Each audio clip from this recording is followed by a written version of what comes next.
Doctor আমিন, আমি আপনার কাছে একটু বুঝে নিতে চাচ্ছিলাম যে ধরেন সংস্কার কমিশন বলতেছে যে জীবনে দুইবারে বেশি প্রধানমন্ত্রী হতে পারবে না বা দুইবারে বেশি কেউ প্রধানমন্ত্রী হতে পারবে না। এইটা বিএনপি দ্বিমত করতেছে কোন জনগণের স্বার্থে? ওকে, দেখুন, একটা দেশের রাষ্ট্র কিভাবে পরিচালিত হবে, রাষ্ট্রীয় কাঠামোটা কিভাবে গড়ে উঠবে, তার কতগুলো প্রেক্ষাপট থাকে।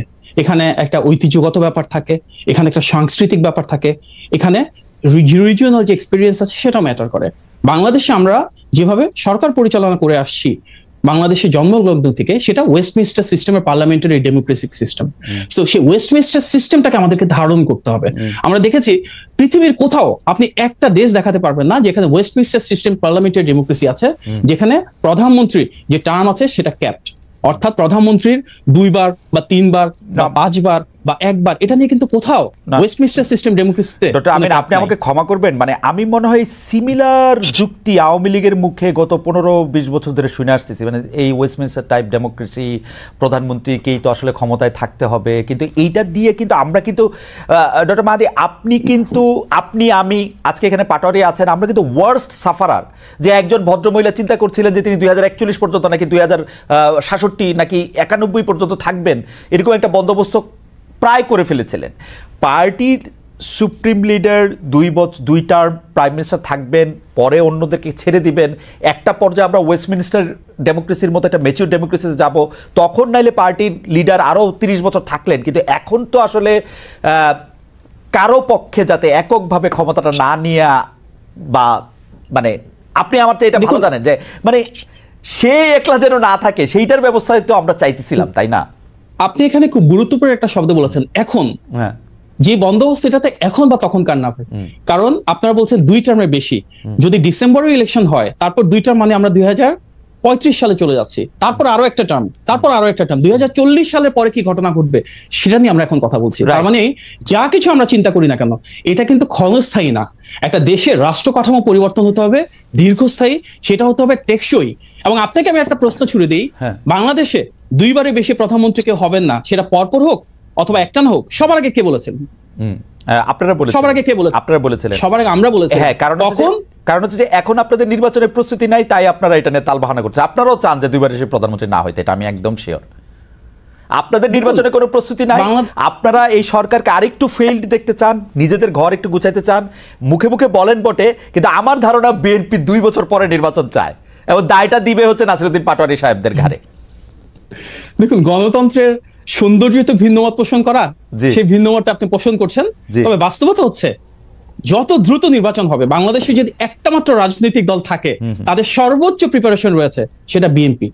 আমরা যদি দেখি বাংলাদেশে একটা মাত্র রাজনৈতিক দল যাদের টোটাল পলিসি প্রপোজাল রয়েছে, আমরা রাষ্ট্র কাঠামোটাকে কিভাবে ঢেলে সাজাবো, আমরা গণমানুষের উন্নয়ন কিভাবে করব, আমরা কর্মসংস্থান সৃষ্টি কিভাবে করব, শিক্ষা এবং স্বাস্থ্যের অধিকার কিভাবে নিশ্চিত করব, সর্বজনীন স্বাস্থ্য এবং শিক্ষার মাধ্যমে বাংলাদেশের প্রতিটি তৃণমূল এবং প্রান্তিক পর্যায়ের মানুষকে আমরা কিভাবে সামাজিক মূল্যবোধের মাধ্যমে মানবিক মর্যাদা ফিরিয়ে দিব, আমরা কিভাবে দ্রব্যমূল্য নিয়ন্ত্রণ করব, কৃষক শ্রমিক মজুরদের জন্য তাদের প্রাপ্য যে অর্থায়ন, প্রাপ্য যে মজুরি, সেটা নিশ্চিত করব। বাংলাদেশে বিএনপি একমাত্র রাজনৈতিক দল যার সেই পলিসি প্রোডাক্টটুকু রয়েছে। সুতরাং নির্বাচনের জন্য আমরা অন্য যে কোনো দলের চাইতে সবচেয়ে বেশি প্রস্তুত।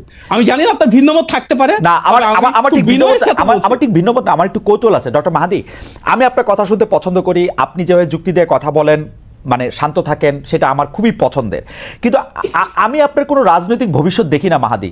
কারণ হচ্ছে যে একজন লোক যদি কয়েকবার প্রধানমন্ত্রী হইতে পারে, সারা জীবন প্রধানমন্ত্রী হইতে পারে, আপনার টার্ম আসতে আসতে 200 বছর পার হয়ে যাবে মাহাদি। এইটা আপনার মনে হয় না যে তাহলে আপনি রাজনীতি কেন করতেছেন, যে আপনি বাংলাদেশের সরকার প্রধান কখনোই হবেন না? এইটা আপনাকে পীড়া দেয় না? আমরা তো সরকার প্রধান হওয়ার জন্য দল করি না, আমরা সেই দল করি যেটা মানুষের জন্য, দেশের জন্য কাজ করে যাবে, দেশের মানুষের জনকল্যাণ যেটা হবে, উন্নয়ন যেটা হবে। দেখুন, বিএনপি একমাত্র রাজনৈতিক দল যারা ক্ষমতার জন্য কখনো লালায়িত ছিল না। আমরা বিরোধী দলীয়, গৃহপালিত বিরোধী দল হতে পারতাম, একটা আন্ডারস্ট্যান্ডিং এর মাধ্যমে শেখ হাসিনার সাথে সরকারে যেতে পারতাম, জাতীয় ঐক্যমত্যের সরকারের কথা এর আগেও এসেছে, এমনকি 5 তারিখে শেখ হাসিনা পতনের পর 8 তারিখে সর্বদলীয় সরকারের অংশীদার আমরা হতে পারতাম। আমরা তার কোনোটাই করি নাই, কারণ বিএনপি সে রাজনৈতিক দল যেটা জনগণের ভোটে নির্বাচিত একটা সরকার ব্যবস্থায় সরকার পরিচালনা করতে চায়। আমাদের নেতা জনাব তারেক রহমান সে 1988 সাল থেকে রাজনীতি করছেন, গত 37 বছরে উনি চাইলে অনেক কিছু হতে পারতেন। এমপি, মন্ত্রী, উপদেষ্টা কখনোই কিছু হন নাই। ক্ষমতার জন্য আমরা লালায়িত না। তারেক সাহেবের জন্য মন্ত্রী, উপদেষ্টা এগুলি ভালো পদ নাকি? এগুলি আমাদের মতো লোকের জন্য ঠিক আছে। তারেক সাহেব এসে তো প্রধানমন্ত্রী হবে না, উনি সেই রাজনীতি চান না। উনি কেন প্রধানমন্ত্রী হবেন? না, শেখ হাসিনা যদি উনাকে বলতো যে আপনি প্রধানমন্ত্রী হন, তাহলে কিন্তু হইতো মনে হয়। না, তাহলে উনি হতেন না। জনগণের ভোটের অধিকার প্রতিষ্ঠা ছাড়া উনি কখনোই হতেন না। আপনার কথা শোনা খুবই আনন্দদায়ক, কিন্তু আমি আপনাকে প্রশ্ন করতে, জনাব তারেক রহমান এখন দেশে ফিরছেন না কেন? মানে উনি দেশে ফিরলে তো বাংলাদেশের রাজনীতির বিশ্লেষক যারা আছে তারা বলছেন যে অনেকভাবেই ক্ষমতার শিফট বা ক্ষমতার ব্যালেন্স অন্যরকম হতে পারত, বিএনপির পক্ষে একটা গণজোয়ার সৃষ্টি হতে পারত। এই সুযোগ তিনি কেন নিচ্ছেন না, যেহেতু তিনি একজন সুযোগ নিচ্ছেন না দেশের স্বার্থে, দেশের মানুষের স্বার্থে? উনি কিন্তু নিজেও বলেছেন যে আমাদের বিএনপির যেমন 60 লক্ষ নেতাকর্মীর বিরুদ্ধে মিথ্যা মামলা রয়েছে, একইভাবে কিন্তু গণতন্ত্রের পক্ষে প্রতিটা রাজনৈতিক দলের নেতাকর্মীর বিরুদ্ধে রয়েছে বিভিন্ন শ্রেণী পেশার মানুষরা, আপনাদের মতন যারা গণমাধ্যম কর্মী রয়েছেন, মানবাধিকার কর্মী রয়েছেন, শিক্ষক, চিকিৎসক, প্রত্যেকের বিরুদ্ধে কিন্তু শেখ হাসিনা বিরোধী যাদের অবস্থান ছিল বিভিন্ন সময় মামলা হয়েছে।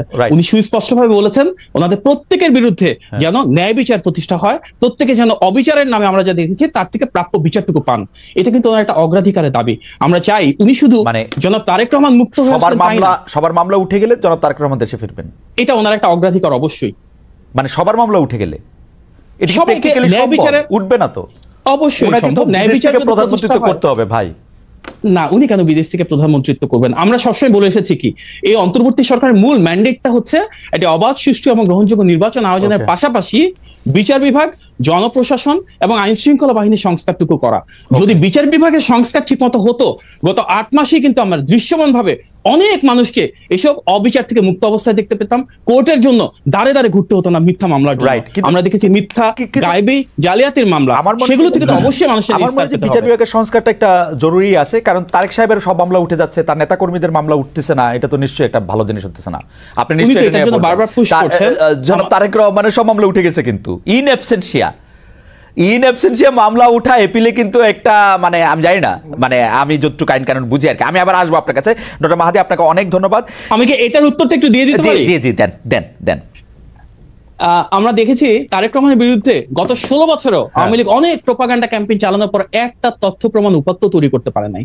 তার সবচেয়ে বড় প্রমাণ, আমরা যদি আওয়ামী লীগের সময় যিনি প্রধান বিচারপতি ছিলেন সেই সুরেন্দ্র সিং সিনহার বক্তব্য দেখি, সেখানে উনি বলেছেন কিভাবে একটা নির্দিষ্ট অফিস থেকে, একটা নির্দিষ্ট দপ্তর থেকে ওনাকে মামলার রায় লিখে দেওয়া হতো। আমরা দেখেছি মোতাহার হোসেন একজন বিচারক ছিলেন যিনি তারেক রহমানের কোনো দোষ ত্রুটি না পেয়ে তখন গোয়েন্দা বাহিনী দ্বারা লিখিত রায় পড়তে অস্বীকার করার কারণে ওনাকে অস্ত্রের মুখে দেশ ছাড়তে হয়েছে। সেখানে কিন্তু সুস্পষ্টভাবে উঠে এসেছে কিভাবে ওনার বিরুদ্ধে কোনো তথ্য প্রমাণ ছিল না। কেন 16 বছর লাগলো ওনাকে এই মিথ্যা মামলাগুলো থেকে, প্রতারণামূলক, জালিয়াতের, মিথ্যা তথ্য উপাত্তের মামলা থেকে নিষ্কৃতি পেতে?